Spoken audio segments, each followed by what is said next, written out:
तो कोई बात नहीं, वो मैं काट लूंगी। रेडी? गला, मुद्दा हम बना भी लेते, काट भी लेते हैं। स्टार्ट हो गई? बताएगा तभी तो स्टार्ट करेंगे। गाड़ी, पेट्रोल डाल दिया? Yes yes, live camera action. तो हम शुरू करते हैं आज का विषय। तो आज का विषय है, आज एक स्पेशल ओकेजन है, और वो स्पेशल ओकेजन परमेश्वर ने अदम की वाटिका से शुरू की थी। जैसे कहते हैं, एक पुरुष को बनाया, उसकी जिंदगी बहुत अच्छी से चल रही थी, फिर एक औरत को बना दिया, उसके बाद उसकी जिंदगी तबाह हो गई। और आज भी कुछ ऐसा ही ओकेजन है कि जिंदगी अच्छी चल रही थी, फिर हम जैसे आ गए और जिंदगी तबाह हो गई। और उस जो दो लोग होते हैं और जब वो इकट्ठे होते हैं तो उसको क्या कहते हैं? परिवार। और उसको कहते हैं घर। और आज का जो हमारा विषय है, आज का जो टॉपिक है वो है घर। हर एक इंसान के लिए मकान कितना आवश्यक है या घर की कितनी जरूरत है। तो जो लोग रेंट पर रहते हैं या जो लोग झुग्गी झोपड़ी में रहते हैं या जिन लोगों के पास घर है ही नहीं, रोड पे रहते हैं, वो बेहतर समझा सकते हैं कि घर की क्या जरूरत है। लेकिन वो सिर्फ उस घर की बात करते हैं जो उनको चाहिए, ईंटों का मकान। अब दो तरीके के आपको मकान दिखाई देंगे। मकान कितने प्रकार के होते हैं अगर कोई पूछे, ठीक है? अगर कोई पूछे कितने प्रकार के मकान होते हैं, ठीक है, तो लिखा मकान दो प्रकार के होते हैं। संसारिक रीति, देखो आपने स्कूल की क्या पढ़ाई करी है उसका पता नहीं, लेकिन मकान दो प्रकार के होते हैं। एक मकान कहलाता है अस्थाई। अस्थाई का मतलब है जो कुछ समय तक रहेगा, और एक कहलाता है स्थाई। तो जो अस्थाई होता है उसका समय ज्यादा नहीं होता, लेकिन जो स्थाई होता है उसका समय क्या होता है? तो अस्थाई कुछ इस तरीके का होता है कि थोड़े दिनों के बाद खत्म। लेकिन स्थाई यानी परमानेंट हाउस, वो पक्का और मजबूत होता है। परमानेंट हाउस जिसे कहते हैं स्थाई। टेम्पररी इसे कहते हैं अस्थाई। टेम्पररी हाउस में अगर आंधी तूफान बढ़े आएंगे तो क्या होगा? ये गिर जाएगा। अच्छा, यही जो स्थाई था उसमें नहीं गिरेगा। यही इंसान की सोच है और इसी प्रकार का वो जीवन जीता है। अस्थाई मकान कितने समय का होता है? कुछ समय का। क्या आप स्थाई घर में जाना चाहते हैं? तो हर कोई बोलेगा झुग्गी झोपड़ी में कौन जाएगा, हमको पक्का मकान चाहिए, बढ़िया मकान चाहिए। और आजकल तो मॉड्यूलर, हर एक चीज बढ़िया अच्छी होनी चाहिए, और हर एक इंसान चाहता है उसका मकान अच्छा हो। हर किसी का यही जवाब होगा, हाँ मैं जाना चाहता हूँ। कोई मनुष्य ये कह नहीं सकता कि नहीं बाबा रहने दो, छोड़ो, ऐसी कटने दो। हर कोई की उम्मीद होगी मैं जाना चाहता हूँ। मकान बनाने के लिए आपको कीमत चुकानी पड़ती है। कोई भी मकान बनाओ फ्री में नहीं बनता, या आप उसके अधिकारी हो तो किसी न किसी ने उसके कीमत पहले ही से चुका दी है। एक तो आपने बनाना है तो कीमत चुकानी है, एक कोई आपके लिए बना के गया है तो उसने कीमत चुकाई है।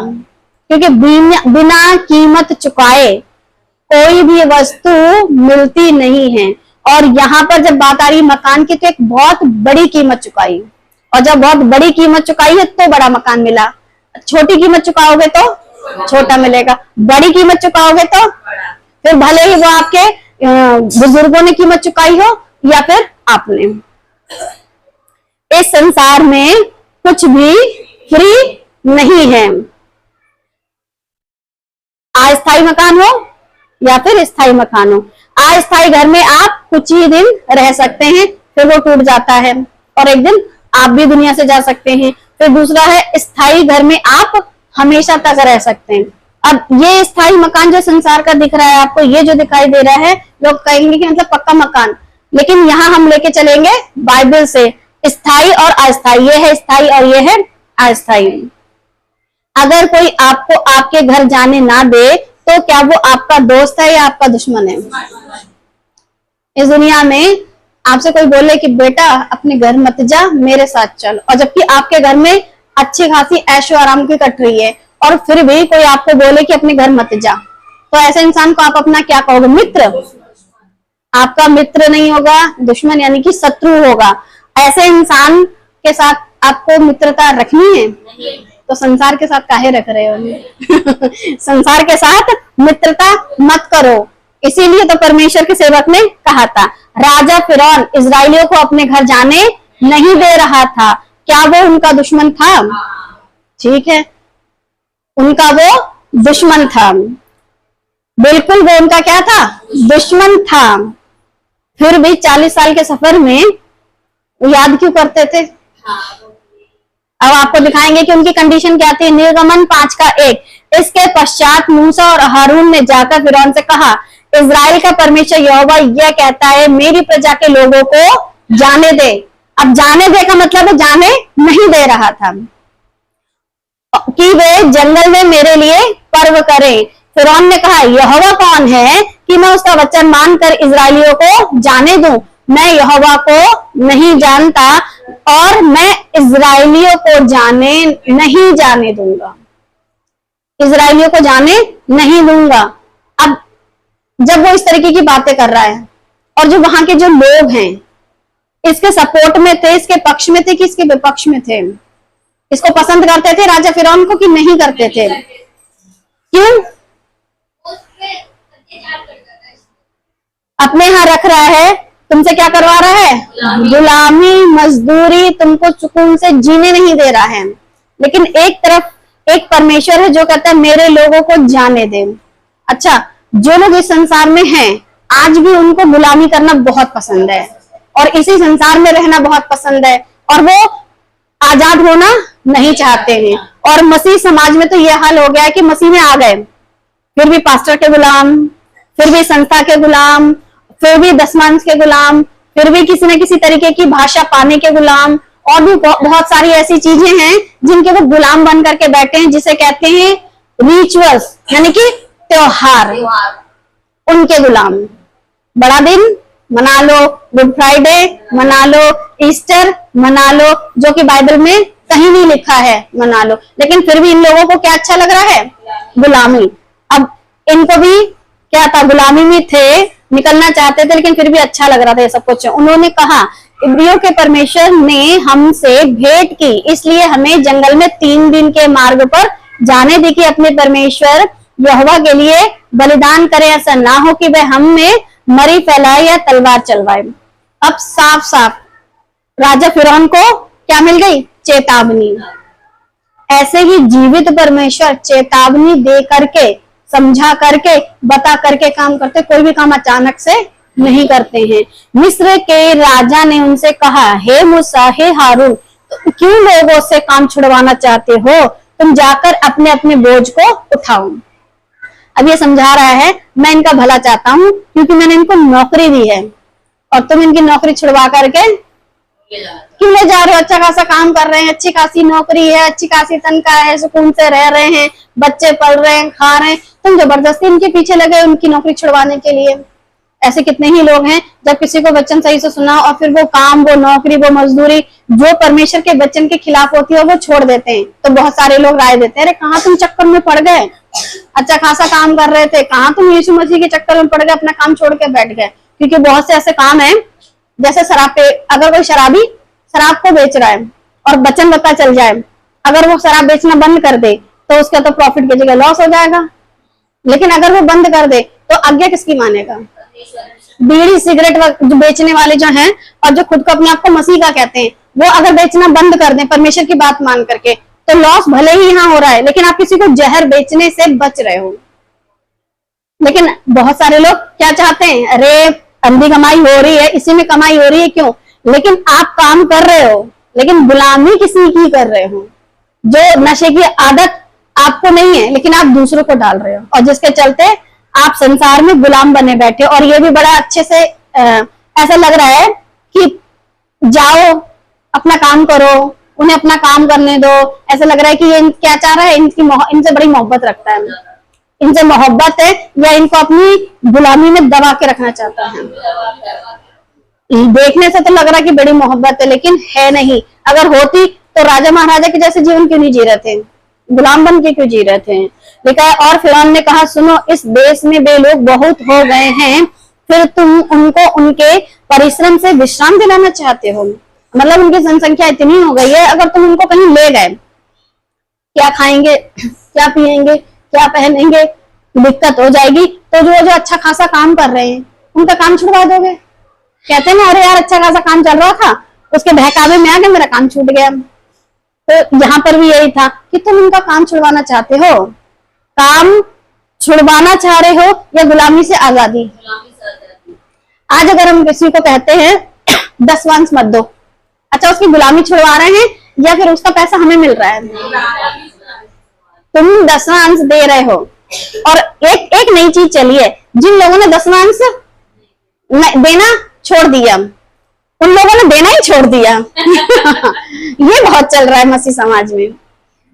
जब देते थे तो पूरी गुलामी में पूरी तरीके से देते थे, और जब अकल आ गई, समझ में आ गया कि 10% नहीं देना है तो दो मत, खत्म करो।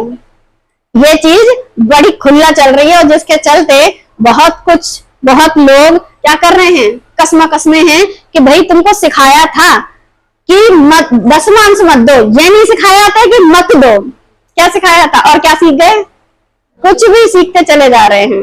सिखाया था 10% मत दो, तो दिमाग ये कहता कि ज्यादा भी दे सकते हैं, अगर ज्यादा कमाई हो रही है कम भी दे सकते हैं, लेकिन दे सकते हैं अपने मन से, खुल के, इच्छा से। और ये जो मनुष्य है, इनको क्या कह रहा है, नौकरी अच्छी खासी लगी है, क्यों तू नौकरी छुड़ाने के चक्कर में, भाई तो जा अपना काम करो, इन्हें भी अपना काम करने दे। अब फिरौन जो था उसकी फितरत कैसी थी? शैतान की जैसी। लिखा फिरौन शैतान की प्रवृत्ति का था, उसकी जैसी हरकतों का था। अब जब शैतान फिरौन जैसी हरकतें या फिरौन शैतान जैसी हरकतों का था, तो फिर परमेश्वर ने क्या हल करा? दोनों का, दोनों को कुचल दिया। सिर्फ किसको? फिरौन को तो पूरी तरीके से, और इसका शैतान का सिर्फ सर कुचला है। लेकिन अभी ये बाकी है। लिखा यशाया 14:17, जो जगत को जंगल बनाता और उनके नगरों को ढा देता था और अपने बंदियों को घर जाने नहीं देता था। अब आप कह सकते हो कि फिरौन शैतान की प्रवृत्ति का था इस अध्याय और इस आयत को रखते हुए, क्योंकि ये लोगों को क्या कर रहा है? बंधुआई में रख रहा है, घर जाने नहीं दे रहा है। आज भी मसीह समाज में ईसाई बनने के बावजूद भी हम खुले दिल से, आजादी से वो घर पाने की आशा नहीं रखते। 2 मकान के विषय में बताया था, क्या स्वर्ग के विषय में, स्वर्ग में जो आपका घर है उसके विषय में बात करते हैं, या चंगाई और चमत्कार के विषय में बात चलती है? इस यहाँ के मकान को बनाने के चलते, यहाँ बच्चे, यहाँ घर, यहाँ परिवार, यहाँ सब कुछ के चलते बातचीत चल रही है और अच्छा प्रचार चल रहा है। आपको बढ़िया घर मिलेगा, बढ़िया बीवी मिलेगी, बढ़िया बच्चे मिलेंगे, बहुत कुछ मिलेगा और ये सब चीजें मिलेंगी, लेकिन ये मकान कौन सा है? आपका मकान कौन सा तैयार करा रहे हैं? और अस्थायी मकान कितने दिनों का है? 70-80 साल का। अगर आपको बहुत सारा सोना चांदी भी रख लो तो वो भी यहीं रह जाएगा, क्योंकि मर के आप जाओगे तो आपकी जो आत्मा है, जो परमात्मा के पास जाए, वो शरीर जो है गोल्ड पहन के नहीं जाएगा। ठीक है, तो ना तो सोना, ना चांदी, ना रुपया, ना पैसा, ना कोई और वस्तु कितनी भी इकट्ठी कर लो आपके साथ नहीं जाएगी, लेकिन आपके साथ पता क्या जाएगी? जो सोच आपने रख करके इस दुनिया में जीवन जिया है कि मुझे कौन से मकान में, बस जिस सोच के साथ इस संसार में जीवन जी लोगे ना, उसी मकान की तरफ आप अपने आप को क्या करोगे? मूव करोगे, अपने आप को उस तरफ ले जाओगे। अन्यथा ध्यान रखो, ना ले जाने वाला आपको बहुत कुछ देगा। अच्छा, जो जगत को जंगल बना रहा था, वो इनके दिमागों में ऐसा क्या डाल दे रहा था कि ये अपने घर जाने के बारे में नहीं सोच रहे थे?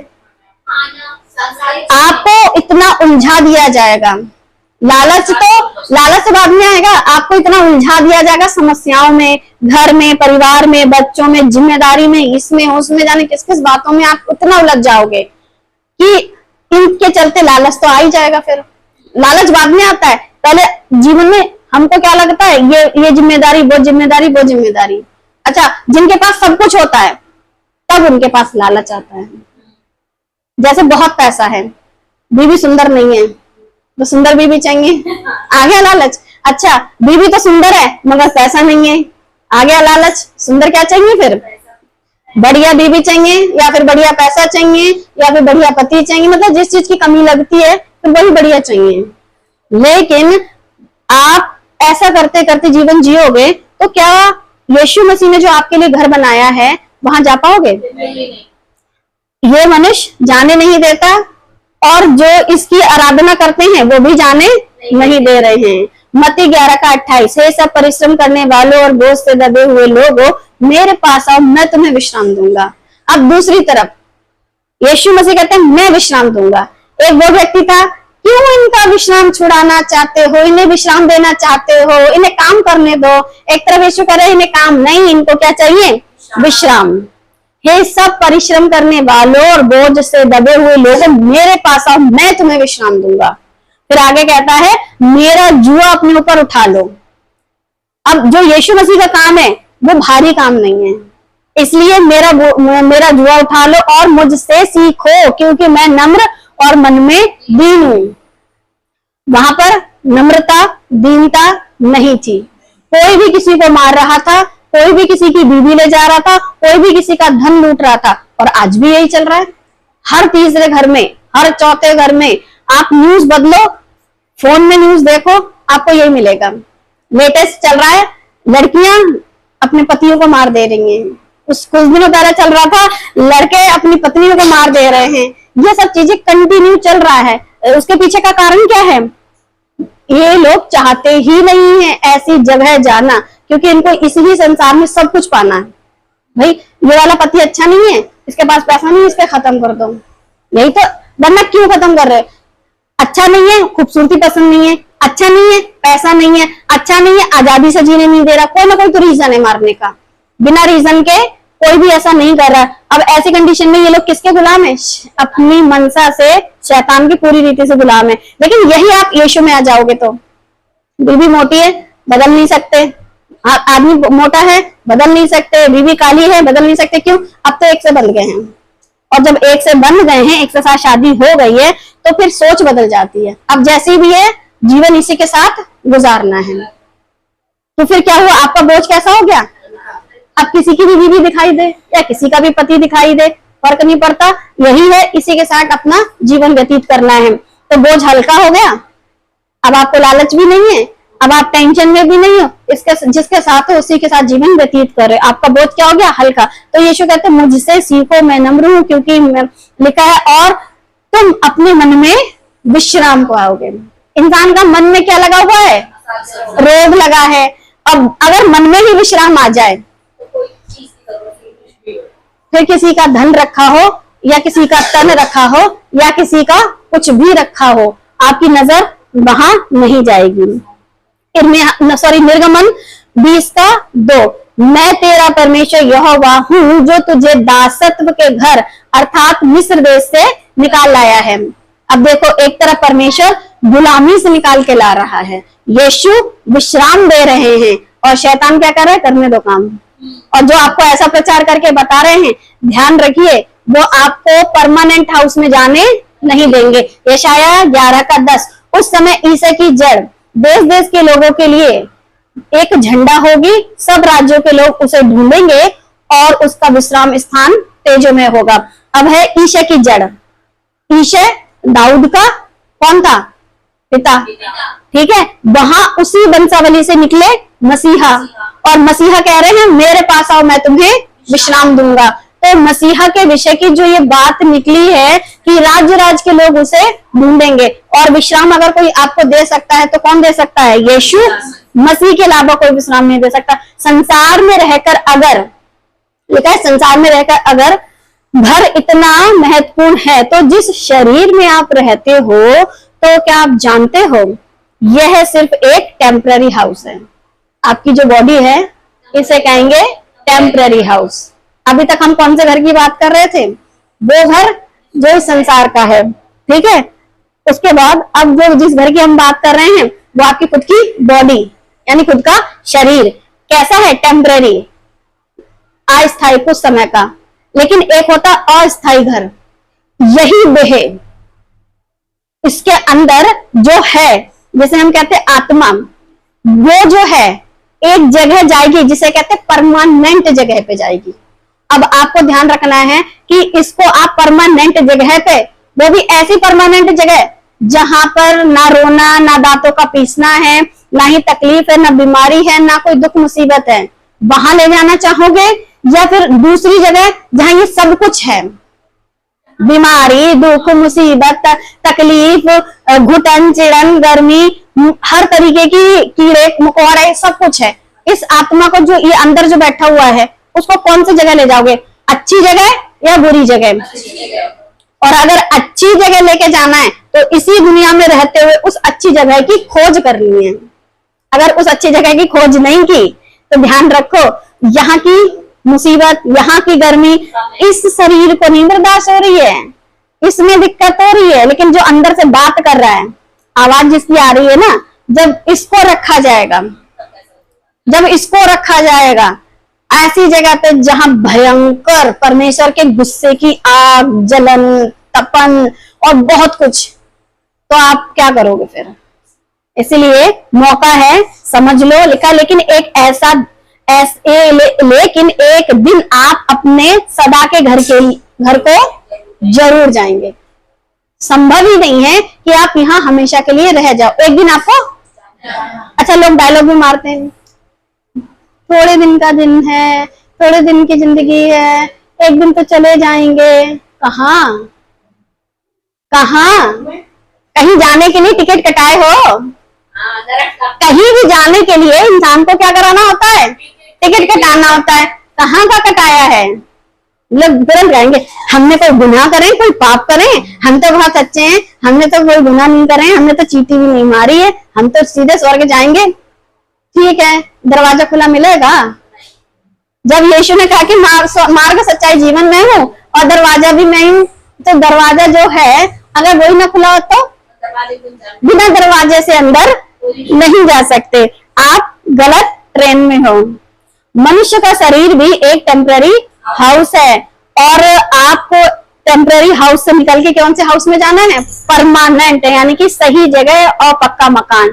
तो आपके अंदर एक व्यक्ति रहता है और जो रहता है वही बोलता है और वही सारी तकलीफ झेल रहा है यहाँ पर भी, और वो निकल जाए तो ये शरीर। एक भाई पूछ रहे थे कि सिस्टर, इस शरीर में इतनी तकलीफ, दिक्कत, मुसीबत, परेशानी, ये सब कुछ क्यों है? मतलब इतनी हमें तकलीफ क्यों होती है? मैंने उससे पूछा, भाई शरीर में तकलीफ? तो कहा हाँ सिस्टर, इस शरीर में इतनी तकलीफ क्यों होती है? इस शरीर को इतना दर्द क्यों होता है? इस शरीर में इतनी समस्या क्यों होती है? क्यों हमको इतना दर्द, इतनी तकलीफ, इतनी समस्या होती है? मैंने कहा भाई, जिसकी आत्मा निकल जाए उसको काट के देख ले, शरीर में दिक्कत होती है कि नहीं होती है? तो कह रहा मैं समझ गया। क्या समझ गया? मैंने जो भी दिक्कत है, जो भी परेशानी है, इस शरीर को काटने पर तब नहीं होती है जब आत्मा निकल चुकी होती है, लेकिन कब होती है? जब आत्मा अंदर होती है। तो तकलीफ इसको है कि आत्मा को है? अब आपको समझ में आ रहा है कि आत्मा को अगर तकलीफ है तो फिर आत्मा का मकान भी एक और है, या तो अच्छा या तो बुरा।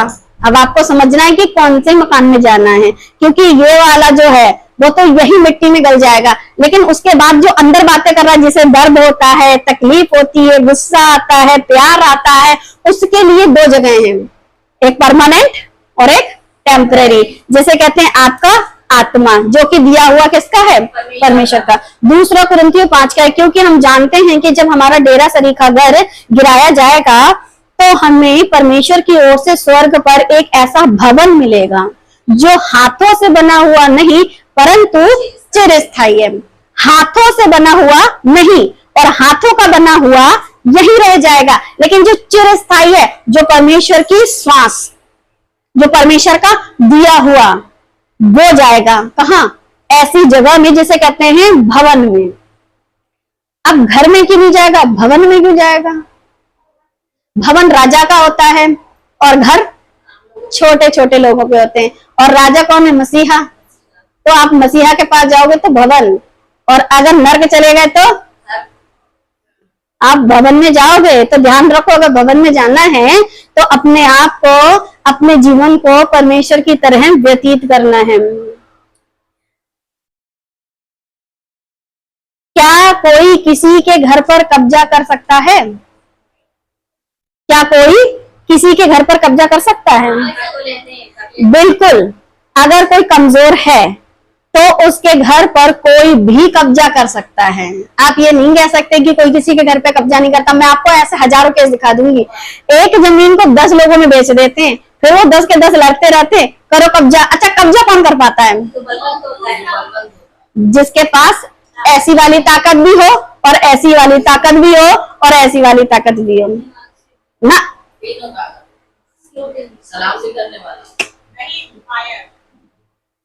जिनके शोल्डर पे कुछ लगा हो और वो आपके तरफ हो। पुलिस। यहाँ तक समझाया नहीं समझाया? तीनों पावर होनी चाहिए। पैसे की पावर, पुलिस की पावर और नेताओं की पावर, उसके बाद आप ही पावर। और फिर वो व्यक्ति कितनों पे कम भारी पड़ जाएगा। भले ही किसने खरीद रखा है, लेकिन उसके पास क्या है? ताकत। तो किसी भी कमजोर मनुष्य का घर कोई भी क्या कर सकता है? कब्जा कर सकता है। मुंह का 11 का 24, जब अशुद्ध आत्मा मनुष्य में से निकल जाती है, जब अशुद्ध आत्मा मनुष्य में से निकल जाती है तो सूखी जगहों में विश्राम ढूंढती फिरती है, और जब नहीं पाती तो कहती है मैं अपने उसी घर में जहां से निकली थी लौट जाऊंगी। जब किसी, अच्छा, इस मनुष्य के अंदर जब परमेश्वर ने इसको बनाया था ऑलरेडी जीवित था, आत्मा इसके अंदर था कैसे भी जीवित कैसे हुआ? फिर जब आदम की बात नहीं चल रही, नॉर्मल इंसान जो माँ के गर्भ से पैदा होता है। अब वो वाली बात मत करो, पेट के बाल हैं बाकी सब कुछ बाहर आके नहीं बना, ये वो वाली बात हो जाएगी। जब बच्चा पेट में बना तो श्वास पहले, है ना, कहते नहीं धड़कन श्वास वो होती है। बाल पेट के नहीं होते, सब कुछ पेट का ही होता है, लेकिन कांटे सिर्फ बाल जाते हैं और जब तक बच्चे को निकाला भी नहीं जाता है तो बड़ी गड़बड़ है। हाँ, इसके अंदर क्या था? ऑलरेडी एक आत्मा था। अच्छा, ये दूसरा घुस गया, वो कैसे? तभी तो मैंने पूछा, क्या कमजोर घर में कोई घुस सकता है, कब्जा कर सकता है? कर सकता है। देखो करके बैठा हुआ है। और जैसे ही इसने कब्जा किया और किसी ने उसको निकाल दिया। पास्टर जी आजकल ऐसा बहुत करते हैं, किसी भी शरीर के अंदर कोई दुष्ट आत्मा आ जाती है तो उसको क्या कर देते हैं? वो आपने निकाल दिया, ठीक है, लेकिन क्या ये मनुष्य फिर ताकतवर है कि उससे लड़ सके? नहीं। फिर वो आत्मा क्या करेगी? और कितने लोगों को साथ लाएगी? 7 सहेलियां आएंगी और 8 हो जाएंगी और जिंदगी तबाह कर देंगी। अच्छा, अगर यही मनुष्य जिसके अंदर से दुष्ट आत्मा नहीं निकाली जाती तो इसको परमेश्वर के वचन से सही से परिचित करा दिया होता, दुष्ट आत्मा ठहर सकती थी इसके अंदर? जब बलवान अंदर चला जाता, वचन अंदर चला जाता और ये बलवान हो जाता तो जो अंदर बैठा उसकी दम घुटने लगती, वो खुद छोड़ के भाग जाता। तो दुष्ट आत्मा ऐसे क्यों निकालते? निकल जा, तेरा नाम क्या है, तुझे नरक में डाल देंगे, तेरा ये कर देंगे। अरे ठीक है, तुम कर दोगे, लेकिन थोड़े दिन बाद उसका क्या होगा? वो 7 और लेके आएगी, क्योंकि जिसके अंदर से तुमने निकाली वो वापस फिर आ रही है। बंदा तो बलवान नहीं हुआ ना। तो क्या ऐसा प्रचार सही है? मनुष्य को इतना बलवान बना दो कि 7 और 8 आकर के आपका हाल ना खराब करें, वरन जैसे ही आप निकलो तो वो कपकपाए कि मेरा ये हाल करा है, सहेलियों का उससे भी बुरा होगा। तो सहेलियां डरे नहीं, भैया तेरे को तो झोंटे पकड़ के मारा था, हमारे पता नहीं क्या हाल होगा, है ना। इंसान यही तो सोचता है कि जो बलवान है उसके आगे कमजोर भाग जाता है। और यहाँ क्या चल रहा है? भाई कमजोर है तो चलो भाई सहेलियों को भी लेके चलते हैं, क्योंकि विश्राम ढूंढती फिरती है। मुंह का 11 का 25, डर तो नहीं लग रहा है क्योंकि ज्यादा अच्छा नहीं दिख रहा है मुंह का 11 का 25, पीछे आपको दुष्ट थोड़ा थोड़ा ऐसे दिख रहा होगा, धुंधला धुंधला। और आकर उसे झाड़ा बुहारा और सजा सजाया पाती है। अरे देखती है, अरे इसमें तो कोई भी नहीं है, अब कोई है नहीं तो क्यों ना मैं ही आके रह जाऊं। अच्छा, कोई ऐसा बैठा होता मेरे पति जैसा अंदर, तो जो आ रही होती वो कहती मैं जाऊं तो पता चले पीट पाट के भगा दिया, सहेली चलो तो, और पता चला जो बलवान था उसने अच्छे से पीटा, क्या फिर वो आएंगी दोबारा? अब खाली है तो क्या करेंगे? आकर के मस्त एंजॉय करेंगी। फिर उस मनुष्य की दशा पहले से भी बुरी हो जाएगी, तो आप किसी के अंदर से दुष्ट आत्मा निकाल रहे हो, अच्छी बात है, लेकिन उसे वचन से इतना मजबूत कर दो कि दुष्ट आत्मा उससे भागे, ना कि वो फिर भागे दुष्ट आत्मा से। तो वचन का ज्ञान कितना जरूरी है इंसान को मजबूत बनाने के लिए। तो ये शरीर और ये आत्मा सब मजबूत बनेगा, लेकिन किससे? परमेश्वर के वचन से। लूका 11:26, तब वह जाकर अपने से बुरी, खुद तो थी लेकिन अपने से बुरी, और 7 आत्माओं को अपने साथ ले आती है और वे उसमें बैठकर का मतलब है घुसकर, कब्जा करके। एक होता है बैठकर और एक होता है कब्जा करके। और उस मनुष्य की पिछली दशा पहले से भी बुरी हो जाती है। इसी के चलते बहुत सारे लोगों में स्टार्टिंग में एक पाप कर रहे थे, मगर आगे बढ़ के वो कहते हैं हमारे पाप छूट ही नहीं रहे हैं। पहले एक करते थे, अब हम 4 कर रहे हैं। पहले सिर्फ इसकी लत थी, अब तो इसकी भी लत है और इसकी भी लत है और बिस्की की भी लत है, यानी किस किस की लत है। ये हो रहा है क्यों? क्योंकि अपने से भी ज्यादा बुरी ले आई। अच्छा, जो अंदर बैठी है, परमेश्वर का आत्मा अंदर बैठा है, तभी तो अंदर से भूख प्यास लगती है तो आप खाते हो। अच्छा, दुष्ट का आत्मा भी अंदर बैठा है, उसे भी तो भूख प्यास लगेगी, तो वो क्या खाएगा? जो उसकी इच्छा होगी। तभी तो लोगों को बदन, लोगों को पैसा, लोगों को प्रॉपर्टी दूसरे की अच्छी लगती है। लेकिन अगर परमेश्वर का आत्मा अंदर आ जाए तो सिर्फ अपनी ही औरत और अपना ही घर और अपने ही बच्चे, अपना ही परिवार अच्छा लगता है। लेकिन जो दुष्ट आ जाता है उसका अपना तो कुछ है नहीं, उसे किसका अच्छा लगेगा? अच्छा, आदम के लिए तो हव्वा बनाई थी, क्या शैतान के लिए कुछ बनाया था? नहीं। आज भी रड़वा बेचारा, इसलिए मुसीबत है, वो जीने नहीं दे रहा चैन से, किसी की भी जोड़ी को सलामत नहीं रख रहा। मेरी नहीं है तो तेरी भी नहीं रहने दूंगी, कुछ लोग ऐसा कहते हैं ना। खेलने में दो, नहीं तो खेल बिगाड़ेंगे। और उसने यही किया, खेल बिगाड़ दिया और मनुष्य का जीवन कैसा कर दिया। शैतान इंसान को इस तरह परेशान करता है, लोगों को ऐसे ही डराता है, और डर के मारे इंसान का क्या हाल हो जाता है? बुरा हाल हो जाता है। और उसी बुरे हाल में इंसान जैसा वो कहता है वैसा करता है। अच्छा, कई कई जगहों पे ऐसा भी देखा गया है कि दुष्ट आत्मा को सेवक निकाल रहे थे, निकालते दुष्ट आत्मा ने सेवक पे ही अटैक कर दिया। और जब सेवक पे अटैक किया तो सेवक का क्या हाल हुआ? जैसे बाइबल में वो व्यक्ति थे, 7 भाई थे, कितने भाई थे वो, है ना? और याजक के बेटे थे, और क्या बोल रहे थे? जो पौलुस जिस नाम से निकालता है उसी नाम से निकल जाए। उन्होंने कहा पौलुस को जानती हूँ, यीशु को भी पहचानती हूँ, मगर उसके कपड़े फाड़ के बुरा हाल कर दिया। तू कौन? मैं तुझे नहीं जानती। वैसे ही दुष्ट आत्मा पहचानती है उनको जो परमेश्वर के वचन में खरे और सच्चे होते रहे, उन्हें नहीं पहचानती जो संसार में भी हैं और अपने आप को बाइबल परमेश्वर में दिखाने की कोशिश करते हैं। तो शैतान ऐसे ही लोगों को डराता है, या फिर उनके दिल पर क्या करता है? दिल दिमाग पर कब्जा करता है, ताकि उनके साथ मित्रता करता है, ताकि अपने को आपको आपके घर जाने से, जो पिछला चित्र था, शैतान ऐसे डराता है, या फिर शैतान ऐसे कब्जा करता है आपके दिलो दिमाग पर। जब आपके दिल और दिमाग पर शैतान कब्जा करता है तो प्यार से आपको अच्छी अच्छी चीजें दिखाता है, आपको अच्छा घर, अच्छा दौलत, अच्छे बच्चे, अच्छी बीवी, अच्छा रिश्ता। यीशु को क्या क्या दिखाया? पूरा जगत, पूरा संसार दिखा दिया, और क्या कहा? मुझे प्रणाम कर। तो जब यीशु मसीह को दिखा सकता है, जबकि कहता है यदि तू परमेश्वर का पुत्र है, तो यीशु मसीह को दिखा सकता है, जो स्वर्ग का परमेश्वर, जिसमें स्वर्ग में किसी वस्तु की कमी नहीं है, उस मनुष्य को, क्योंकि मनुष्य थे ना उस टाइम पर, उसको वो ये सबको दिखा के लालच में ला रहा है। तो हम तो वैसे ही नीचे के हैं। हाँ, हमने तो वैसे ही बहुत कुछ नहीं देखा, और अगर ऐसी ऐसी चीजें दिखाने लग जाए तो इसी वजह से बहुत सारे लोग क्या हो गए हैं? भटक गए हैं। एक तो होता है शरीर पे कब्जा करना दुष्ट आत्मा का, एक होता है दिल, मन, मस्तिष्क, विचारों पर कब्जा करना। आप 2 तरीके से शैतान के कब्जे में हो। और अगर दुष्ट आत्मा निकल जाती है फिर भी मन में बना रहता है और वो वापस आ जाती है, तो सिर्फ शरीर नाश होता है, आत्मा भी नाश होती है। लेकिन अगर आप उसके एजेंट बन जाओ, और एजेंट बनने के साथ आप पास्टर बन जाओ, तो आप कितनी तरीके से नाश हो गए? अकेला जीवन नाश नहीं करोगे, जिन लोगों के आप अगवे होगे आप उनका भी जीवन नाश कर दोगे। और ऐसा जो नाश करने वाला जो है ना, ऐसा दिमाग पे कब्जा करने वाला आज बहुत सारे चर्चों के पास्टरों के जीवन में घुसा हुआ है। ठीक है, आपको अनंत जीवन देने, आपको अनंत जीवन के रास्ते से भटका दे, ऐसा काम कौन करता है?